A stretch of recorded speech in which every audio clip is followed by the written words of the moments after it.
Welcome to the Ramayana, stories of dharm and devotion. I'm Sandeep, your storyteller, guiding you through the eternal journey of Valmiki's Ramayana. Our narrative draws deeply from Valmiki's original text and is enriched with stories from other Indian traditions, offering you a complete and immersive experience of this eternal tale. Share this podcast with your loved ones and let the timeless lessons of the Ramayana inspire your journey. In our previous episode, the skies above Lanka were filled with illusion and fear. Indrajit had hidden himself in darkness and struck like a shadow. The Vanars had seen Sita fall, and grief had shaken even the heart of Ram. But truth had emerged through Vibhishan. The death was false. A deeper danger was rising. At Nikumbhila, a ritual had begun that could make Indrajit unstoppable. And so, Lakshman had set forth, with Hanuman and Vibhishan by his side, to stop that fire before it could change the fate of the war. In today's episode, the battle reaches its turning point. We will see Lakshman confront Indrajit at the sacred fire. We will hear harsh words between blood and dharm, as Vibhishan stands against his own kin. We will witness a fierce war of arrows, where the sky itself trembles under their power. We will see Hanuman shatter the ritual and drag Indrajit down from the skies. We will feel the intensity of a battle where divine weapons clash, and no warrior steps back.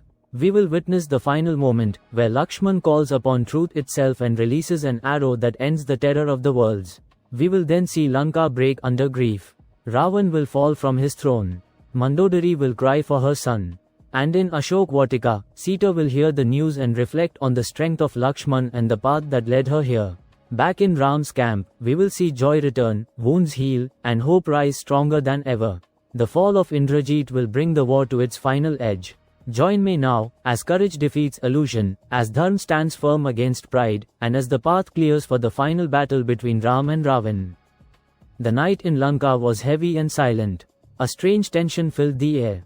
Far away, under a vast banyan tree, flames rose into the sky. The fire was not ordinary. It was part of a powerful ritual. Indrajit stood there. His eyes were closed. His body was still. Mantras flowed from his lips like a dark river. This was no simple game. If he completed it, he would become invincible in battle. At that very moment, Vibhishan moved swiftly through the forest. Beside him walked Lakshman, calm but alert. Vibhishan pointed ahead and spoke in a low voice, "Lakshman, look there. That is Indrajit. He is performing a sacred rite. If he finishes it, no one will be able to defeat him." Lakshman's eyes narrowed. Vibhishan continued, "You must strike now. Do not let him complete this ritual. This is the only moment when he is vulnerable." Lakshman nodded. His grip tightened on his bow. As they stepped closer, the crackling of the fire grew louder. Suddenly, Indrajit opened his eyes. He had sensed them. His gaze fell on Vibhishan and then on Lakshman. A cruel smile appeared on his face. He stood up slowly and laughed. He said, his voice filled with anger and mockery, "Uncle Vibhishan, you have fallen so low. Now you have told even the gravest of Lanka's secret to our enemies. The world will never forget you, neither will they forget your treachery." He walked forward, his eyes burning. He continued, "You bring my enemy to this sacred place? You betray your own blood? Your own kingdom?" His voice grew harsher as he said, "You are a disgrace.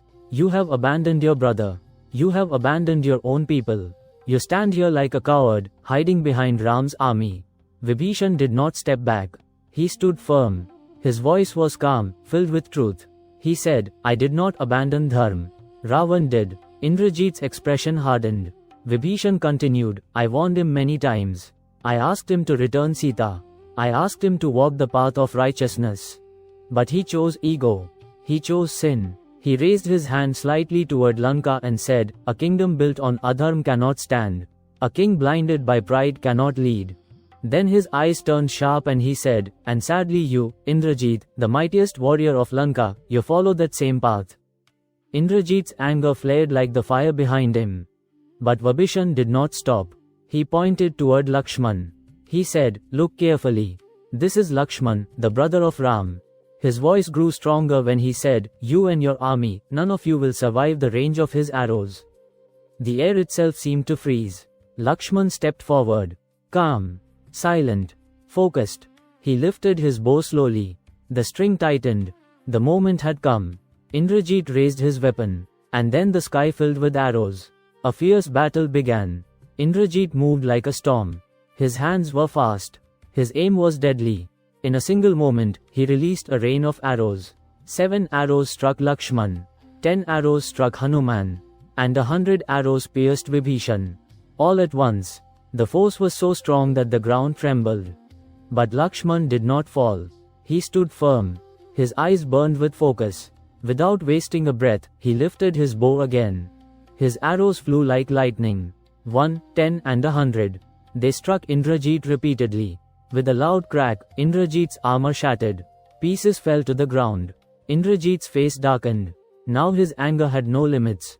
He roared and released a storm of arrows. Thousands of arrows rushed toward Lakshman. They hit him with terrible force. His body was covered with wounds. Still, he did not step back. The battle went on. Arrow after arrow. Strike after strike. The sound of bows echoed through the forest. The sky was covered with weapons. Time itself seemed to stop. Seeing Lakshman fighting alone, Vibhishan stepped forward. He joined the battle. He fought beside Lakshman, protecting him, giving him space to breathe. At that moment, Hanuman looked toward the sacrificial fire. The flames were still burning. The ritual was not yet fully broken. Hanuman understood. He thought, if this continues, Indrajit will gain his power again. Without hesitation, Hanuman uprooted a huge tree. With great strength, he lifted it high and flung it straight into the fire. The flames scattered. The sacred fire broke apart. The ritual was destroyed. But Hanuman did not stop there.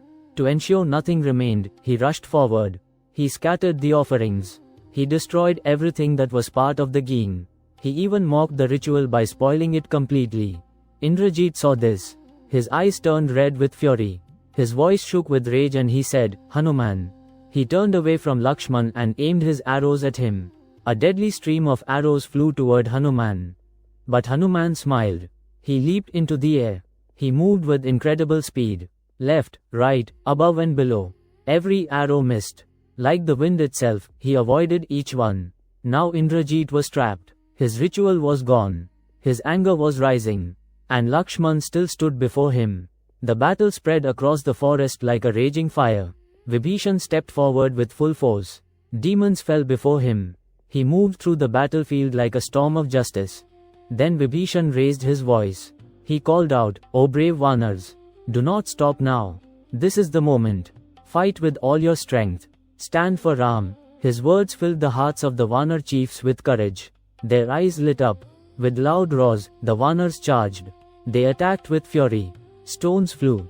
Trees crashed. Claws and fists struck like thunder. Hanuman too joined with unmatched power. He leaped into the air and landed among the demons. With every strike, dozens fell. With every roar, fear spread. Thousands of demons were crushed under his strength. Seeing his army breaking, Indrajit turned again toward Lakshman. His anger had now become deadly focus. He rushed forward. Their eyes met. The duel began again. Arrows flew like blazing fire. Lakshman stood steady. Indrajit attacked with speed and skill. But Lakshman saw his opening. With a sharp aim, he released a powerful arrow. It struck Indrajit's chariot. Indrajit's charioteer fell lifeless. The chariot shook. At that very moment, 4 mighty Vanar chiefs rushed in. They attacked the horses of the chariot. With great force, they brought them down. The chariot broke apart. Wood shattered. Wheels rolled away. Indrajit was left standing on the ground. For a moment, he tried to regain control. He moved quickly to climb onto the broken chariot. But the Vanars did not allow it. They struck again. The remains of the chariot were destroyed completely. Indrajit stepped back. His mind was racing. He looked toward the sky. He knew another path. Vibhishan saw it. His voice rose sharply. He called out, Lakshman, do not let him escape into the clouds. Lakshman looked up. Vibhishan spoke urgently, if he goes there, he will become invisible. You will not be able to see him. He will strike from the sky like a hidden force. His voice grew grave. He continued, and if he gains that advantage, his power will rise again. He once defeated even Indra. He bound him in battle. God Brahma himself had to come and ask for Indra's release. The warning was clear. The air grew tense. Indrajit prepared to rise. Lakshman tightened his bow. This was the moment. The battle reached its peak. Indrajit, filled with anger, closed his eyes for a moment. He spoke secret mantras. And then a new chariot appeared. Not made of wood or iron but created from magic. Dark, shining, and powerful. Indrajit leaped onto it. Vibhishan saw this and shouted, "Hanuman! Stop him! Do not let him rise into the sky." Hanuman nodded. Lakshman did not wait. His arrows flew like a storm. One after another, they rushed toward Indrajit. Trying to escape, Indrajit drove his magical chariot upward. He began to rise into the sky. But Hanuman was faster. With a mighty leap, he blocked his path. He landed right before the chariot. And with one powerful blow, he shattered it. The magical chariot broke apart in the air. Indrajit tried to flee. He turned and rushed through the skies. But Hanuman caught his legs. With great strength, he pulled him down. Hanuman shouted for help, "Vanars! Come! Help me stop him!" The Vanars rushed forward. They surrounded Indrajit.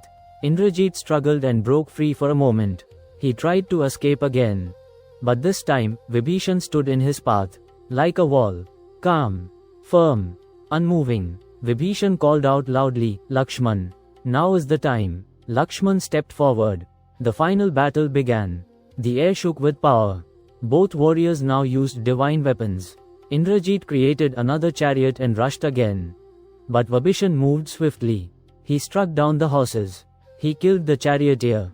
The chariot collapsed once more. In anger, Indrajit lifted a deadly javelin. His target was Vibhishan. He hurled it with full force. But Lakshman saw it. In a flash, he released an arrow. It struck the javelin in midair. The weapon fell, broken. Vibhishan was safe. Now the battle turned divine. Indrajit released a Varun weapon. Water rose like a flood. Lakshman answered with a Rudra weapon. The force of destruction shattered the waters. Indrajit sent an Agni weapon. Flames roared like a blazing sun. Lakshman replied with a Surya weapon. The light consumed the fire. They countered each other repeatedly with full force. Power against power. Skill against skill. The sky itself watched in silence. Then Lakshman grew still. He took a deep breath. He placed a powerful arrow on his bow. This arrow carried the energy of Indra. Before releasing it, Lakshman closed his eyes. He spoke with deep faith, "If Ram, the son of Dashrath, walks the path of truth, if he keeps his promises, if no one equals him in courage, then let this arrow destroy Indrajit." He released the arrow. It flew like destiny. Straight. Sharp. Unstoppable. In a single moment it struck Indrajit. His head was severed. It fell to the ground, shining like gold. Silence fell. Then the demon army broke. Fear spread like fire. They ran toward Lanka. Toward the ocean. Toward the mountains. The heavens rejoiced. Divine music filled the sky. Flowers rained from above. The gods smiled. The Vanars cheered loudly. They surrounded Lakshman. Hanuman stood beside him with pride. Vibhishan bowed his head. Jambavan smiled with calm joy. The sky above shone with divine light. The gods gathered in heaven. They spoke with joy and relief. They said, "Blessed is Lakshman. He has done what even we feared." One god spoke, "When Lakshman held that arrow, the one filled with Indra's power, even Indra felt fear." Another added, "Indrajit had shaken all the worlds. Even we were not safe from his arrows." They said together, "But today, Lakshman has ended that terror." Their voices rose with praise. He has not only killed Indrajit. He has protected the honor of Indra's own weapon. They continued, "Now the worlds can breathe again. And soon Raavan too will fall at the hands of Ram." The gods continued to talk among themselves. One god said softly, "Do you remember when Raavan once shook the worlds?" Another replied, "Yes, and when Indra himself went to face him." A third voice joined, "Indra, the king of heavens, fought bravely. Raavan was captured and then something even more terrible happened." They grew silent for a moment. Then one spoke with a heavy voice. Meghanad, now known as Indrajit, came like a storm. He seized Indra, held him by the waist and dragged him away. Another god said, "He took Indra to Lanka like a prisoner. For years Indra was held captive, tortured in body and mind." A third voice added, "Raavan and his son had even decided to kill Indra." Then a calm voice spoke, but God Brahma intervened. He came and stopped them. He asked Meghan to release Indra. The gods nodded and continued, "Yes," and Meghan agreed. In return, he asked for a boon. One god said, "He asked for immortality." Another replied, but God Brahma said that no one can be truly immortal. Then the truth was spoken, so instead, he gave him another power. If Meghanath completed the Nikumbhila Yagya, he would gain a celestial chariot, and while mounted on that chariot, no enemy could defeat him. A quiet voice added, but God Brahma also warned him. If someone destroyed that being, that very person would kill him. Another god said, it was God Brahma himself who named him Indrajit, the conqueror of Indra. Then one final voice spoke with deep meaning, and there was one more condition. He could only be killed by a man who had not slept for 14 years. The gods looked down toward the battlefield. Their eyes were filled with awe. They said softly, Lakshman has fulfilled that destiny. And today Indrajit has fallen. On the battlefield, silence had returned. But Lakshman stood wounded. His body was covered with cuts. Blood flowed from many places. Hanuman rushed to him. Vibhishan came close. Together, they held Lakshman carefully. They lifted him and carried him away from the battlefield. In the camp, Ram was restless. His heart was heavy. He walked slowly, deep in thought. He said softly, I have sent Lakshman to face Indrajit. What if something has happened? Just then he saw them. Hanuman and Vibhishan were coming. They were carrying Lakshman. His body was covered in blood. Ram's heart stopped for a moment. He rushed forward. He cried, Lakshman. Vibhishan spoke quickly, O Ram, do not fear. Lakshman has returned victorious. He paused, then said with strength, Indrajit is no more. For a moment, Ram stood silent. Then his eyes filled with relief. A soft smile appeared. The camp came alive. The Vanars shouted with joy. Victory cries echoed everywhere. Hanuman smiled with pride. Jambavan nodded with calm happiness. Ram looked at Lakshman. He gently placed his hand on his brother's head. He softly said, You have done a great deed. Then he looked ahead. He continued, The end of Raavan is now close. But Lakshman was still wounded. Ram turned and said, Bring Sushen. Hanuman did not wait. With one leap, he went to Lanka. He brought Sushen, the great healer, to the camp. Sushen looked around. He was quiet for a moment. Then he said, Ram, I belong to Lanka. I am from your enemy's side. Why should I help you? Ram looked at him calmly. His voice was gentle but firm. He said, I am not speaking to an enemy. I am speaking to a healer. Sushen listened. Ram continued, For a healer, the first duty is always to the patient, not to a king, not to a side. Sushen smiled. He understood. He said, You speak the truth. I will help. Ram said with respect, You know the power of medicines. Lakshman is wounded. Arrows remain in his body. Please save him. Sushen nodded. He went to Lakshman. He began his work. Slowly and carefully. He removed each arrow. One by one. He cleaned the wounds. Then he applied powerful medicines. A sweet fragrance filled the air. The herbs began their work. The medicine entered Lakshman's body. And then something changed. Lakshman's breathing became steady. His wounds began to heal. His strength returned. Soon, his body looked as it was before. Strong, calm, alive. Ram watched this with deep relief. He folded his hands toward Sushen. He said to Sushen, There is no one equal to you in the science of healing. Sushen bowed slightly. And in that moment, hope grew stronger. He was dropped back in Lanka with honor by Hanuman. Ashok Vatika stood quiet. Sita sat under the tree. Her eyes were filled with pain but also patience. Trijata came running. Her face was different today. There was no fear in it, only surprise and hope. She bowed to Sita and said softly, O Sita, listen carefully. Indrajit has been killed. Sita looked up. Her heart paused for a moment. Trijata continued, He was killed in the morning. But no one in Lanka had the courage to tell Raavan. All the messengers were afraid. Sita listened quietly. Her eyes filled with tears, but this time, not only of sorrow. There was pride too. She folded her hands softly and said, Blessed is Lakshman. He has done what even the gods could not do. Her voice was calm, filled with respect. She continued, He has protected dharm. He has protected the honor of Ram. For a moment, she became silent. Her eyes drifted far away into memory. Then she spoke slowly, But what if I had not crossed that line? Trijata looked at her with curiosity. She asked, What line, Sita? Sita looked at her and said, When Ram went after the golden deer and Lakshman followed him, he drew a line around the hut. A sacred line. He told me, do not cross this under any condition. Trijata listened closely. Sita continued, Raavan came there in disguise.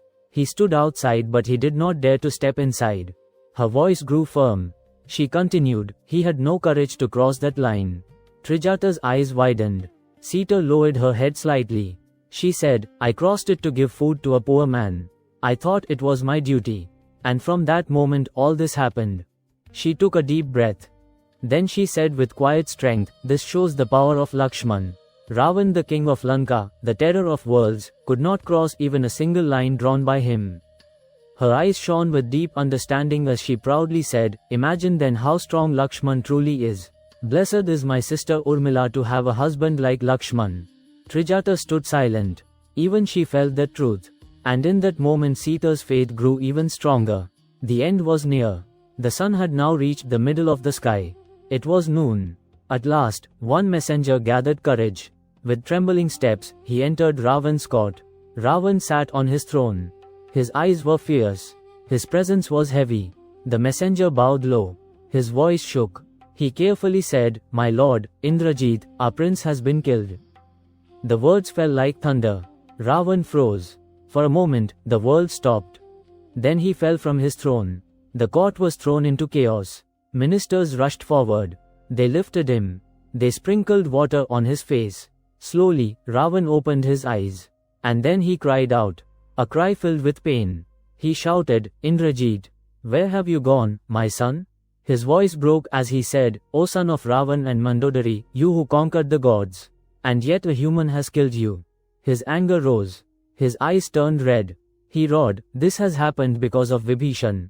That traitor, that coward. If I survive this war, I will tear Vibhishan apart. I will cut him into pieces. But even as he spoke his pain returned. He lowered his head. Tears flowed. In another part of the palace, Mandodari heard the news. Her body went weak. She fell to the ground. The women around her rushed forward. They poured water on her head. They tried to wake her. Some placed their fingers near her nose to check if she still breathed. After some time she opened her eyes. And then her sorrow burst out. She cried, my son. I prayed to God Shiva for you. I waited, I hoped, and you were born. Her voice trembled as she continued, you were my pride, my strength. She held her chest and asked, now what is left for me? What do I live for now? Her cries filled the palace. A mother's grief echoed through Lanka. But far away destiny was moving forward. Raavan's world had begun to break. In this episode, we saw the war reach a decisive turn. Lakshman stood before Indrajit at Nikumbhila, where a ritual meant to grant invincibility was burning. We saw harsh words spoken between blood and dharm, as Indrajit accused and Vibhishan stood firm in truth. The battle that followed shook the skies. Arrows flew like storms. Armor shattered. Even as wounds covered his body, Lakshman did not step back. We saw Hanuman rise with strength and wisdom. He broke the sacred fire and destroyed the ritual that protected Indrajit. He dragged the demon prince down from the skies, denying him the power of invisibility. Around them, the Vanars fought with fierce courage. Vibhishan stood beside Lakshman, protecting him, guiding him, and striking down the forces of Lanka. Then came the final moment. Divine weapons clashed. Fire met light. Water met destruction. And in the end, Lakshman stood still, called upon truth, and released an arrow filled with Indra's power. That arrow did not miss. Indrajit, the terror of the worlds, fell. With his fall, fear left the battlefield. The demon army broke. The heavens rejoiced. And hope returned to Ram's side. We then saw Lanka drown in grief. Raavan fell from his throne. His pride shattered with the loss of his son. Mandodari wept as a mother who had lost everything. In Ashok Vatika, Sita heard the news. She praised Lakshman and reflected on the strength that once protected her. Even in sorrow, her faith grew stronger. Back in the camp, joy rose like a new dawn. Ram saw his brother return victorious. Yet he also saw his wounds. And so, we witnessed compassion and dharm in action. Sushen, though from Lanka, chose his duty as a healer above all else. Under his care, Lakshman rose again, strong and steady, ready for what lies ahead. The war has now changed forever. Indrajit has fallen. Lanka has lost its greatest shield. Only Raavan remains. In the next episode, we will see how Raavan responds to this loss. We will witness the storm within his heart and the decisions that will shape the final battle. The end is near, but the greatest clash is yet to come. Join me in the next episode, as fury, illusion, and fate meet once more on the burning fields of Lanka. Share this podcast with your loved ones and let the timeless lessons of the Ramayana inspire your journey. Though the details of this ancient tale may vary across traditions, its essence reminds us of the enduring power of compassion, courage, and hope in the face of adversity. Until next time, may the light of dharm illuminate your path and fill your heart with peace.